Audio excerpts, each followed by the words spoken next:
বিয়ে মানেই উৎসব, হই হুল্লোড়, আনন্দ, অনেক আত্মীয় স্বজন যাদের সাথে অনেক দিন দেখা সাক্ষাৎ হয় না, তাদের সাথেও এই বিয়ের ফাংশনে বাহানায় কথা বলা, দেখা, আবার একসাথে হওয়া যায়। আমার কাজিনের বিয়ে ছিল গত ডিসেম্বরে, 19, 20, 21, মানে 19 তারিখ হলুদ ছিল, 20 তারিখ ফাঁকা ছিল একদিন আমাদের অন্যান্য কাজের জন্য, আর 21 তারিখ মেইন বিয়ের ফাংশন ছিল। এই যে হলুদের সব কিছু প্রিপারেশন, এখানে যে ফলের যে ক্রেভিংগুলো দেখা যাচ্ছে, মানে ফ্রুট ক্রেভিং, এগুলো ম্যাক্সিমামই আমার করা, আমার ছেলের হাতের মধ্যে।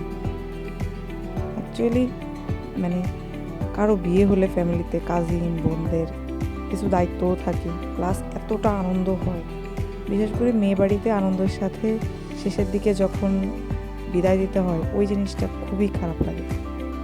এই যে বললাম মাঝে একদিন বাকি ছিল, ওই দিন আমরা আবির খেলেছিলাম।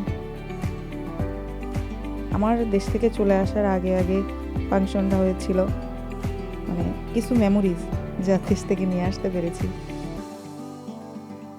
আসলে সবাইকে অনেক মিস করি, এই যে ভাই ব্রাদার, ছোট ভাই বোনগুলা, এদের সাথে সবসময় যোগাযোগ হয়। এরা বলে, আপু অনেক অনেক বেশি মিস করি তোমাকে। আমিও ওদের এত বেশি মিস করি।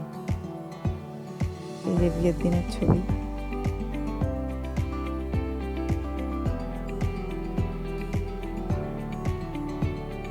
আসলে দেশ ছেড়ে সবাইকে ছেড়ে এসে থাকতে অনেকটাই কষ্ট হয়, আপনজন নেই কাছে, তবুও তাদের সাথে কাটানো মুহূর্তগুলো তো সাথে আছে, সেগুলোকে ওই যে বলে না যে বারবার উল্টায় পাল্টায় দেখতে থাকি,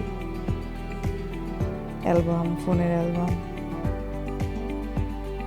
স্মৃতিগুলাই সারা জীবন থেকে যাবে। এগুলাই সম্পদ বলা যায়, কিছু সুন্দর মুহূর্ত, এগুলাই আসল সম্পদ।